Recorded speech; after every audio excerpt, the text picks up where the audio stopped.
तो पिछली वीडियो में हमने एक्सरसाइज 6.3 के क्वेश्चन नंबर 13 एंड 14 को सोल्व किया था। आज की एक्सरसाइज में हम 6.3 से पहले के बचे हुए एग्जाम्पल मतलब एग्जाम्पल नंबर 7 और 8 को सोल्व करने जा रहे हैं। उसके बाद बचे हुए क्वेश्चन को सोल्व करके देखेंगे। तो एग्जाम्पल नंबर 7 है, a girl of height 90 centimetre is walking away from the base of a lamp post at a speed of 1.2 metre per second. If the lamp is 3.6 metre above the ground, find the length of her shadow after 4 second. तो इस question को समझने के साथ इसका figure भी बना के देखते हैं और गिवन में क्या दिया है ये भी लिखते जाते हैं। एक लैम्प पोस्ट से एक घर दूर जा रही है, तो सपोज करें ये है एक लैम्प पोस्ट, इससे घर दूर जा रही है और उसकी स्पीड बता रखी है अपन को, जो अपन गिवन में लिख देंगे, है ना। तो 4 सेकंड बाद उस गर्ल की शेडो की हाइट कितनी होगी ये बताना है। सपोज करें 4 सेकंड बाद वो इतनी दूर चली गई, अगर ये हम अर्थ माने तो ये लैम्प पोस्ट है। अब लैम्प पोस्ट है इसका मतलब वो रोशनी दे रहा होगा, लाइट दे रहा होगा, और जिसकी वजह से इसकी शेडो बनेगी।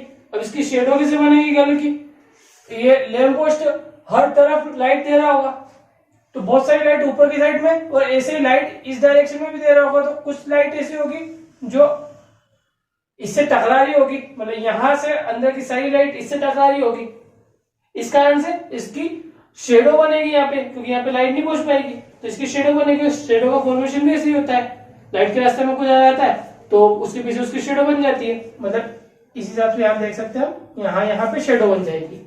तो अपन को इतना पार्ट निकालना है जो हमसे क्वेश्चन में पूछा है। अगर इसका नाम रख लेते हम ABCD, तो क्या क्या दिया वो लिखे। A girl of height 90 centimetre, इसका मतलब अच्छा एक और नाम छूट गया E। गर्ल की हाइट 90 सेंटीमीटर थी तो अपन लिख सकते हैं EC equal to height of girl equal to 90 centimetre. इसके अलावा दिया था walking away from the base of a lamp post at a speed of 1.2 metre per second, तो उसकी स्पीड दी है स्पीड ऑफ गर्ल। इसके अलावा दिया lamp is 3.6 metre above the ground. अगर लैम्प 3.6 मीटर अबव है मतलब उसकी हाइट दे रखी है, तो अपन बोल सकते हैं AB equal to height of lamp equal to 3.6 metre. Find the length of her shadow after 4 second. 4 second बाद अपन को निकालना है कि उसकी शेडो कितनी लंबी होगी, तो अपन को निकालना है CD equal to shadow of girl after 4 second. चलो अब चीजों को देखें अपन, तो नॉर्मली बहुत सारी बातें समझ में आ रही। पहली तो ये सेंटीमीटर में, स्पीड मीटर में और हाइट थी मीटर में, इसका मतलब इसको मीटर में चेंज कर लेते हैं ताकि सारी यूनिट सेम हो जाए। तो 90 सेंटीमीटर को कह सकते हैं अपन 0.9 मीटर, क्योंकि 1 मीटर में होता है 100 सेंटीमीटर और मीटर में चेंज करना इसलिए 100 से डिवाइड देते हैं, ठीक है ना। इसके बाद BC निकालना अपन, तो BC इक्वल टू क्या चीज थी, डिस्टेंस कवर बाय गर्ल। ये BC क्या चीज थी, 4 सेकंड में कितना है डिस्टेंस कवर किया है, तो इन 4 सेकंड। अपन ये तो अपन से यही पूछा है कि 4 सेकंड बाद कितनी इसकी शेडो की हाइट हो जाएगी। इसका मतलब 4 सेकंड चली होगी तभी तो यहाँ पहुंची होगी और तभी तो अपन इसको शेडो की हाइट निकाल रहे हैं। तो डिस्टेंस का फार्मूला क्या होता है, स्पीड इंटू टाइम। स्पीड दे रखी है अपन को 1.2 इंटू टाइम दे रखा है 4 सेकंड, इसका मतलब 4.8 मीटर। BC निकल गया। और अपने पास BC है, इसके अलावा ये 2 साइड है और एक साइड और निकालनी है, तो अपन इसको सिमिलर प्रूव कर सकते हैं। इन ट्रायंगल सबसे पहले लेते हैं ABD एंड ट्रायंगल ECD। अब ट्रायंगल ABD देखे तो इसके अंदर एंगल B और इसके अंदर एंगल C दोनों बराबर होंगे 90 डिग्री। 90 डिग्री क्यों, क्योंकि कोई सी भी चीज अर्थ के ऊपर नॉर्मल मानी जाती है, मतलब परपेंडिकुलर मानी जाती है। बिल्डिंग सीधी खड़ी रहती है ना, टेढ़ा थोड़ा खड़ी होती है, पीसा की मिनट छोड़ दे तो इसके अलावा एंगल ABD के अंदर देखो तो ADB और ट्रायंगल ECD में देखो तो EDC दोनों बराबर है। क्यों, क्योंकि ये कॉमन एंगल है, दोनों के दोनों डी पे बन रहे इस कारण से।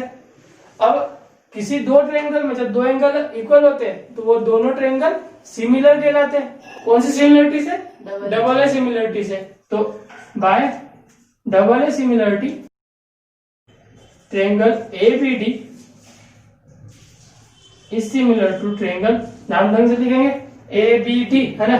अभी B की पोजीशन पे C है, मतलब बीच वाली पोजीशन पे रहेगा C, D की पोजीशन पे D है तो D मतलब लास्ट वाली पोजीशन पे भी D। अब बचा यहाँ A और यहाँ पे बचा E, ये सिमिलर हो गए। और अपन एक बात जानते, ratio corresponding side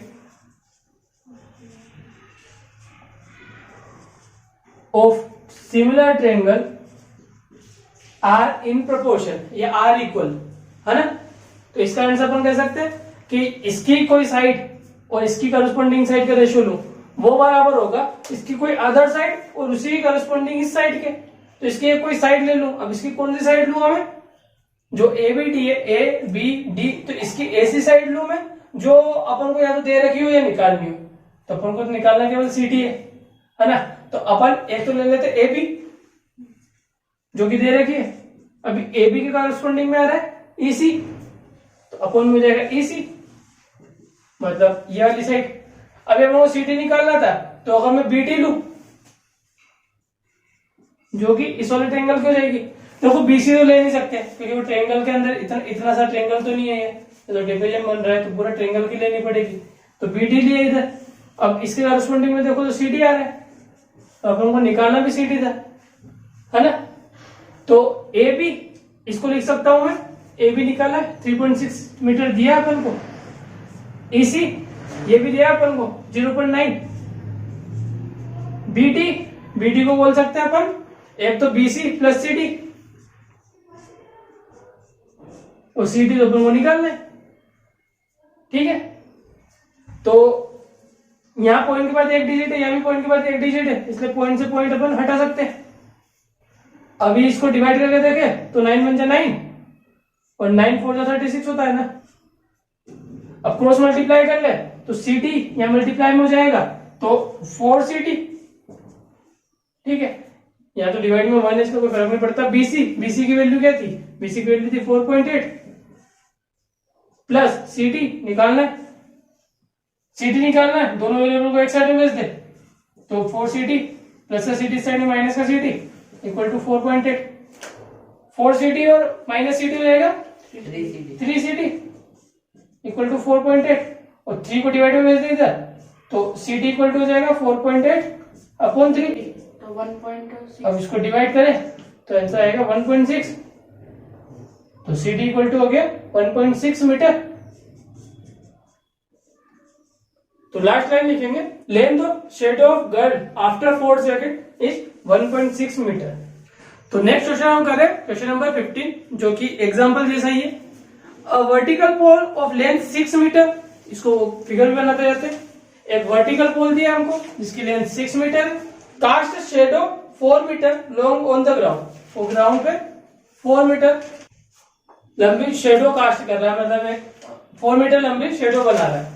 and at the same time a tower cast shadow of 28 metre लो, और सेम टाइम पे एक और टावर है जो 28 मीटर लॉन्ग शेडो बना रहा है। तो एक और ऐसा मान लें अपन, एक और टावर है, इसको थोड़ा छोटा कर देते हैं ताकि ये 6 और कुछ जैसा दिखे। अब चाहे तो अपन इसको एक ही ट्रायंगल में भी ले सकते थे, चाहे तो अलग अलग भी ले सकते हैं। तो क्या 28 मीटर की शेडो के अंदर ये वाली शेडो जुट जाएगी 4 मीटर की, इसलिए अपन इसको नहीं बना रहे, तो इसको भी पहले जैसा रख सकते थे इसके आगे। अब इसकी 28 मीटर लंबी शेडो बन रही, इसका मतलब 100% ये टावर बड़ा होगा, नॉर्मली टावर बड़े ही होते हैं पोल के मुकाबले, और ये पोल हो जाएगा। नाम दे देते, इसको दे देते ABC, इसको दे देते EFG। क्वेश्चन के हिसाब से वर्टिकल पोल की लेंथ दे रखी है 6 मीटर, उसकी शेडो आ रही है 4 मीटर, तो अपन लिख सकते हैं गिवन AB। अभी AB अपन को दिया तो नहीं था, तो अपन ने ये तो माना है लेंथ ऑफ पोल, तो यहाँ पे बता भी देंगे लेंथ ऑफ पोल 6 मीटर। इसकी शेडो थी BC, length of shadow of pole 4 metre. इसके अलावा टावर की शेडो दे रखी 28 मीटर, तो ये FG टावर की शेडो हो जाएगी। FG length of shadow of tower equal to हो जाएगा 28 मीटर। तो अपन को निकालना है EF, जो कि होगी हाइट ऑफ टावर। तो अभी पिछले क्वेश्चन में अपन ने जैसा किया था वैसे वापस से करने की कोशिश करें, मतलब वैसे वापस से करें तो वापस इन दोनों ट्रायंगल को सिमिलर बताते। एक एंगल तो इक्वल हो जाएगा 90 डिग्री, और इस बार दूसरा एंगल कौन सा बराबर है, तो इस बार दूसरा एंगल बराबर होगा वापस से इसका एंगल C और इसका एंगल G। क्यों? क्योंकि किसी एक केस की बात हो रही है ना, ये मतलब किसी भी एक टाइम ऐसा बोले तो किसी भी एक टाइम, चाहे मैं एक टावर लूं या एक पोल लूं या किसी भी चीज को लूं, जो सन एंगल बना रहा है वो तो सेम ही बनाएगा। मतलब इस टाइम पे अगर अपन देखें तो सन की पोजीशन कुछ यहाँ पे ऐसे होनी चाहिए और यहाँ पे भी इस टाइम पे भी ऐसी होनी चाहिए, तो ये इस टाइम पे सन के थ्रू बना हुआ एंगल हो जाएगा, है ना। और अगर इस पॉइंट से सन को देखेंगे तो एंगल ऑफ इलेवेशन कहलाएगा, और इसके लिए ये वाला, तो अपन इन दोनों एंगल को बराबर कह सकते हैं। तो अपन स्टार्ट कर सकते हैं। In triangle ABC and triangle EFG angle B equal to angle F 90 degree. क्यों? क्योंकि अर्थ पे सारी चीज वर्टिकल खड़ी होती है, मतलब परपेंडिकुलर खड़ी होती है। Second, angle ACB equal to होगा एंगल EGF। तो अपन इसको बोल सकते हैं angle of elevation for sun. इस पॉइंट से अगर अपन सन को देखेंगे तो जो एंगल बन रहा है वो इस पॉइंट से भी देखने पे वही एंगल बनेगा। किसी की भी शेडो कास्ट हो रही है तो वो सन के थ्रू कास्ट होती है, और किसी एक टाइम पे वो दोनों के लिए सेम एंगल बनाएगा। तो बाय डबल सिमिलरिटी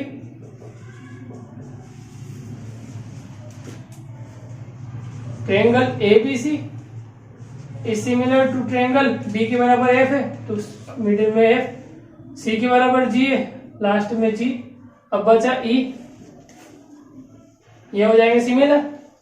अब जो दे रखा है और जो निकालना है उनको साथ में ले ले, तो ratio of corresponding side of similar triangle are in proportion.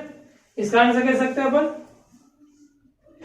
ABC की हाइट लेवल AB, तो AB की करस्पॉन्डिंग में EF है जो कि अपन को निकालना है, इक्वल टू अब जो दे रखा है, अपन को दे रखा है BC जो लास्ट के दो में, तो यहाँ के लास्ट के दो में है FG। अभी वैल्यू पुट करें, AB की वैल्यू 6 मीटर, EF की वैल्यू पता नहीं है, BC की वैल्यू 4 मीटर और FG की वैल्यू 28 मीटर। EF की वैल्यू निकालनी है, इससे EF को इस साइड में भेज देते हैं, बचा हुआ सब इस साइड में, यहाँ डिवाइड में EF इसलिए उधर भेजना पड़ेगा।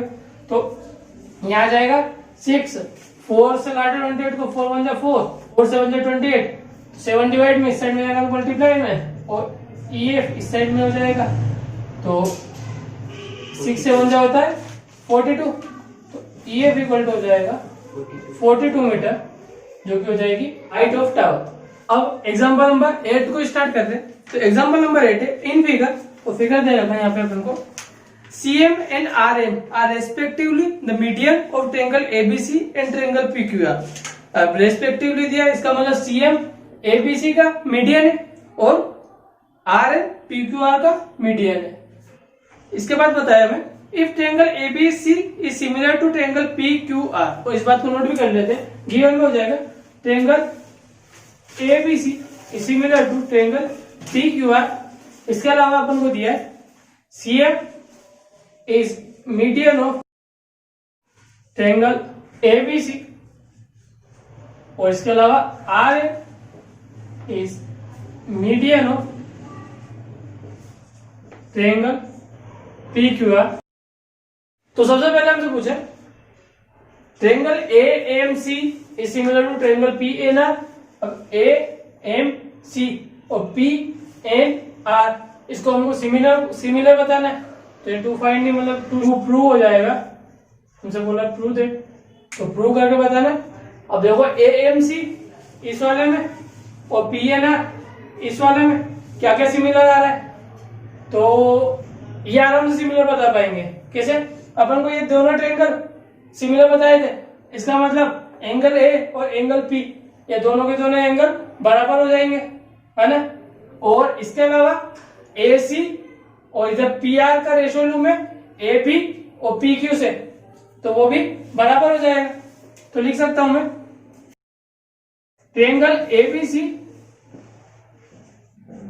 Is similar to triangle P Q R. So इन दोनों के थ्रू अपन दे सकते हैं ए सी और पी आर। देखो ए सी और पी आर सेम पोजिशन पे, इसलिए करस्पॉन्डिंग पोजिशन पे इक्वल टू हो जाएगा ए बी और पी क्यू के। कैसे? ए बी स्टार्टिंग का और पी क्यू यहां का, ठीक है ना। अभी इस वाले ट्रायंगल में जो हमको बताना है उसके अंदर ए बी नहीं आ रहा है, ए एम आ रहा है। तो मैं इसको ऐसा भी तो लिख सकता हूं A C upon P R equal to 2am और पी क्यू को लिख सकता हूं मैं 2pn। लिख सकते हैं? क्यों लिख सकते हैं? देख लो, ये मीडियन था तो ये ए बी दो इक्वल पार्ट में बटा ए एम और एम बी। ए बी को अपन लिख पाएंगे 2am और इस तरीके से अपन ने पी क्यू को भी 2pn लिख दिया। अभी अपन 2 से 2 काट देंगे तो अपन लिख सकते हैं A C upon P R equal to A M upon P N. And अपन इसके थ्रू एक और बात कह सकते हैं, वो बात क्या है? जो एंगल ए है वो एंगल पी के बराबर है, angle A equal to angle P. तो लिख सकते हैं so in triangle A M C and triangle P N R जो अपन यहां पूछा था वो दोनों आर सिमिलर बाय किसके थ्रू? अपन ने एक साइड बताई ये ए एम, मतलब साइड का रेशियो लिया, ये एक एंगल बताया ए और एक को बताया ए सी। तो एस के थ्रू, तो ये हो गया अपना क्वेश्चन फर्स्ट। या इसको यहां पे लिख सकते हैं एन की जगह पे सिमिलर, ठीक है। सेकंड वाला पार्ट करेंगे। अपन से पूछा है सेकंड वाले में C M upon R N is equal to A P upon P Q. C M को देखें तो ये वाला पार्ट, आर एन ऑफकोर्स अगला मीडियन ए बी ये वाला पार्ट और पी क्यू ये वाला पार्ट। तो अपन लिख सकते हैं बाय फर्स्ट अपन को मिला है triangle A M C is similar to triangle P N R. और अपन जानते हैं कि ratio of corresponding side of similar triangle are in proportion. इसके थ्रू अपन लिख सकते हैं, अगर यहाँ सी एम चाहिए मतलब ये वाला सी एम, तो यहाँ से लास्ट का ले लेते हैं आर एन इक्वल टू लिख पाएंगे अपन ए बी जो कि अपने पास नहीं है पर ए एम तो लिख सकते हैं। तो ए एम स्टार्टिंग का 2 और यहाँ पे लिख सकते हैं ए एम के साथ में पी एन। अभी हमको ए बी बताना था और ए एम का डबल है ए बी, इस कारण से अपन यहाँ पे 2 का मल्टीप्लाई करते हैं। तो यहाँ मल्टीप्लाई 2 का करें तो नीचे भी करना पड़ेगा। और सी एम अपन आर एन, यहाँ पे अपन ने रीजन भी नहीं लिखा था कि अपन ने क्यों लिखा, तो अपन लिख देंगे डिवाइडेड बाय मीडियन। ये ए बी जो है मीडियन के थ्रू डिवाइड हो रहा था, इस कारण से अपन ने ए बी को 2am लिखा था और यहाँ पे भी 2am को ए बी लिख सकते हैं और यहाँ पे पी एन को 2pn को पी क्यू लिख सकते हैं। और ये हो गया अपना सेकंड वाला प्रूफ। थर्ड वाला देखें तो इसमें दिया triangle C M B is similar to triangle R N Q. तो सी एम बी और आर एन क्यू इन दोनों को सिमिलर करना है। तो अपन ने जो फर्स्ट में किया था वैसे अपन इसको सिमिलर कर सकते हैं, तो ये तुम्हारे लिए छोड़ रहा हूं मैं।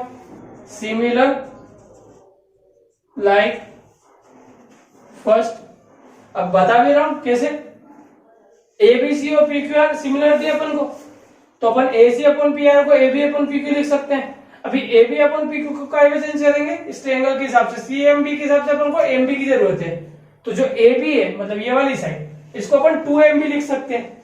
ऐसे ही आर एन क्यू मतलब आर एन क्यू, इसमें अपन को चाहिए एन क्यू, तो अपन पी क्यू को लिख सकते हैं 2 पी एन क्यू, है ना।